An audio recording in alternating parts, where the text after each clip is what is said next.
नमस्कार। आज का मोटिवेशनल वीडियो है, जीवन में लाभ पाने के लिए क्या करें। जीवन में लाभ मिलना चाहिए। बहुत समय पर व्यक्ति को लाभ नहीं मिल पाता, जो भी वो काम करता है उसमें उसको असफलता मिलती है, सफलता नहीं मिल पाती है। तो आखिर वो कौन से काम करे जिससे कि उसको हर काम में सफलता प्राप्त हो। तो उस सफलता के लिए उसको काम करना पड़ेगा, उस लाभ के लिए। तो लाभ जो है वो बहुत तरह का लाभ है, बहुत तरह की सफलता है। वो सफलता बहुत तरह कैसे मान ली, देखिए आप सफलता तो आपकी और एजुकेशन से रिलेटेड हो सकती है, सफलता आपकी पद से रिलेटेड हो सकती है, सफलता आपके परिवार से रिलेटेड हो सकती है, सफलता आपकी ज़िंदगी से रिलेटेड हो सकती है कि ज़िंदगी में आप सफल नहीं, सब कुछ है आपके पास। कुछ चीज़ें ऐसी हैं जहाँ पर परिणाम निकल आएगा, जहाँ पर आपका परिणाम आपके बस में नहीं है। तो जब आपके परिणाम बस में ना हो तो उसको क्या करेंगे आप? उसको आप छोड़ देंगे। परिणाम बस में कहाँ नहीं है। मान लीजिए अब जैसे प्रकृति ने आपको जन्म जहाँ दे दिया वो आपके बस में ही नहीं है। उस चीज़ पर यदि आप करना चाहेंगे काम कि मेरा मुझे जन्म जो है यहाँ से हटाकर किसी दूसरी जगह डाल दें, वो आप काम नहीं कर सकते, क्योंकि वो आपकी बस की बात ही नहीं है। वो तो प्रकृति चाहेगी तो आपको दे सकती है परिणाम, उस वो आपकी बस का काम नहीं है। वो उसके ऊपर है कि आपके काम को देख कर के, आपके किसी अच्छी चीज़ को देखकर आपके भाग्य को बदल दें, वो उसके ऊपर है। लेकिन आपका परिणाम वहीं से मिलेगा, दूसरी जगह से नहीं मिल सकता। तो प्रकृति का परिणाम जो है वो ये आपके हाथ का नहीं था कि आपका जन्म कहाँ हुआ। आपके हाथ में ये नहीं है कि आप यदि किसी तरीके से शारीरिक रूप से आप अक्षम हैं, तो ये तो हो सकता है कि आप यदि अक्षम हैं और आप जिस परिवार में आपका जन्म हुआ है वो पेरेंट्स ऐसे हैं कि आपके लिए हर कुछ जो संभव है, जो उनके बस में, वो सारे कार्य करके आपको कहा उससे बेटर स्थिति में लाने की कोशिश करें, तो वो ऊपर तो लेकर के जा सकते हैं, लेकिन पूरी तरह परिणाम को नहीं बदल सकते, क्योंकि ये प्रकृति के अधीन है। इसमें परिणाम कई बार निकल आता है, कई बार परिणाम नहीं निकलता। दूसरी बात, एक जो मूल सबसे बड़ी बात है कि आपकी प्रकृति को नहीं बदला जा सकता। जो मूल रूप से प्रकृति व्यक्ति को, इंसान को मिलती है, वो उसकी अ, मतलब जहाँ वो जन्म लेता है उसके पिता से रिलेटेड फैमिली हो सकती है, उसकी माता से रिलेटेड फैमिली हो सकती है। उसमें अच्छे भी गुण हो सकते हैं, उसमें ख़राब भी गुण हो सकते हैं। और ये भी हो सकता है कि अच्छे और बुरे गुण के साथ साथ कई बार जो हम देखते हैं कि परिणाम बदल जाते हैं। परिणाम कैसे बदल जाते हैं? परिणाम ऐसे बदल जाते हैं, मान लीजिए बच्चा कहीं से अडॉप्ट कर लिया, अब परिणाम बदल जाएगा आपका।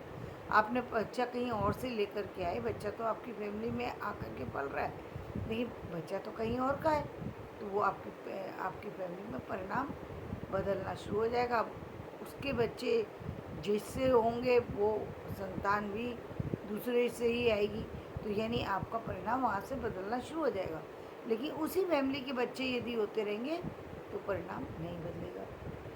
यदि इसीलिए कहते हैं सात गोत्र, गोत्र बदल करके विवाह करने की जो बात की जाती है, उसका कारण जो मूल में कुछ कारण हैं जिसके कारण से ये बातें कही जाती हैं। लेकिन क्या है कि लोग इस बात को समझते नहीं है कि नाड़ी दोष होता है, कि ये दोष होता है। पहले तो लोग उन चीज़ों को जानते नहीं हैं। लोग जो लोग जानते नहीं हैं तो उसको मानते नहीं है। यहाँ स्थिति तो यहाँ आकर के परिणाम देना बिल्कुल पूरी तरह बंद कर देती है, जबकि पेरेंट ये कहना शुरू कर देते हैं कि मान लीजिए कभी विवाह के संबंधी करना है, अब वो बिल्कुल ये कह देते हैं कि नहीं, चाहे जो भी हो, शादी मुझे यहीं करनी है, पंडित जी कुछ भी करो लेकिन शादी करवा दो।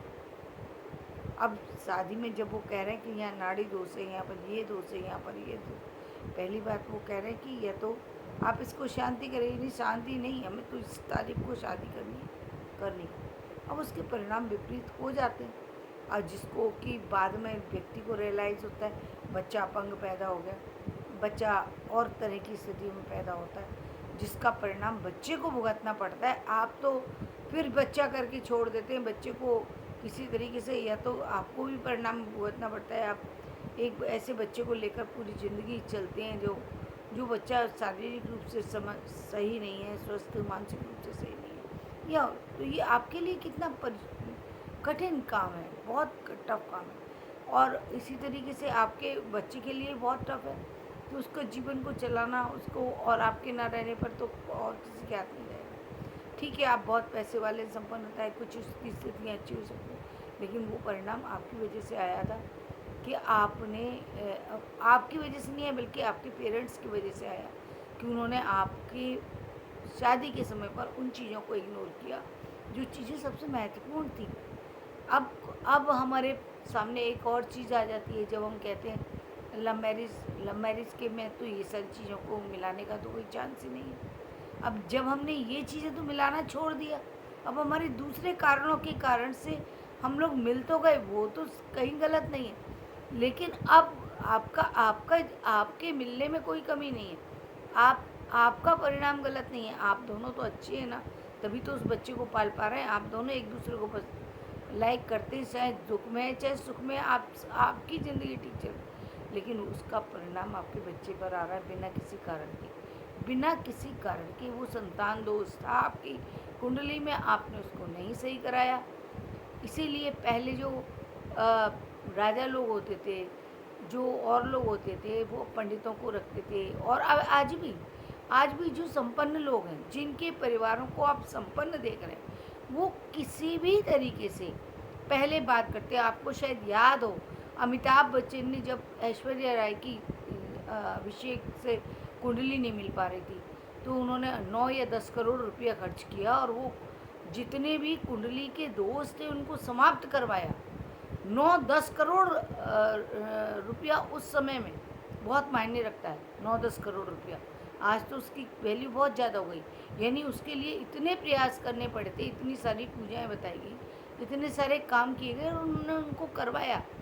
उतना पैसा खर्च करना, क्या व्यक्ति थोड़े पैसे भी खर्च करने पड़े ना, उसके लिए मना करता है। अब इसमें व्यक्ति विशेष क्या करेगा, जो चीज़ें उसमें लगनी है जो वो तो करना पड़ता है, लेकिन लोग उसको कराते नहीं हैं, जिससे दोष आ जाते हैं, जिससे परिणाम खराब हो जाते हैं। दूसरे हमारे यहाँ एक जो बहुत ही ये मैं लाभ के संबंध में कह रही हूँ, कुछ बातें इसमें मैं ऐसी बता रही हूँ जो कि आपके जीवन में आपने कभी सोची नहीं है कि क्या इस कारण से भी जीवन में तरक्कियाँ रुक जाती हैं। हाँ, क्या इस कारण से भी व्यक्ति को जीवन में समस्याओं का सामना करना पड़ता है। बहुत सी जगह का समस्या टल सकती है तो वहाँ टाली जा सकती है, जहाँ नहीं टाली जा सकती है वहाँ नहीं टाली जा सकती है। जैसे हम अब अभी ये जो मैं बता रही हूँ, यहाँ पर आप टाल सकते हैं, थोड़ी समस्याएं आपके बस में हैं, ये बस, लेकिन ये अधीन में ये बस में नहीं थी कि कृष्ण का जन्म होने से पहले ही कृष्ण वासुदेव और देवकी जेल में ही उसमें पहुँच गए, तो अब वो कैसे कराएंगे, उनके बस में ही नहीं है, क्योंकि प्रकृति ने परिणाम सुनिश्चित कर दिया कि अब यहाँ बदला ही नहीं जा सकता। ये प्रकृति ने अब आपको एक दंड देने की अंतिम स्थिति में पहुँच गई प्रकृति। अब जब यहाँ पर पहुँच गई तो आप चाहे लाख चाहे नहीं बदल सकती, लेकिन प्रकृति को बचाना था कृष्ण को। ये तो परिणाम निश्चित था कि उनको जेल में पहुँचाया। देवकी को अलग करना था कृष्ण से, क्योंकि देवकी को सज़ा देनी थी। कृष्ण को बचाना भी था इतने सारे उनसे जो कि कंस ने भेजे, क्योंकि कंस जब तक पाप नहीं करता तब तक उसको दंड नहीं दिया जा सकता था। तो पहले दंड विधान बनाया, इतनी तरीके के दंड किए उसने, इतनी उत्पात मचाया जिसकी कोई सीमा ही नहीं थी, सीमा ही नहीं थी, सारे उत्पात किए। एक छोटे से बच्चे को मारने के लिए उसने न जाने कितने बच्चों को मार दिया, न जाने कितने कितने लोगों को, बताइए। उसको उसके घर से बुलवा के कुबलिया जो हाथी था उससे कुचलवाने की कोशिश की। हद तो देखिए कि सीमा, सिर्फ अपने प्राणों को बचाने के लिए। यहाँ प्राण किसी और के नहीं बचाने हैं, प्राण व्यक्ति को सिर्फ अपने बचाने हैं, और अपने प्राणों की वजह से कितने लोगों को व्यक्ति समाप्त कर रहा है। यहाँ परिणाम सुनिश्चित, हाँ, यदि परिणाम बदल सकता था, कंस की कुंडली में परिणाम बदल सकता था, कब बदल सकता था?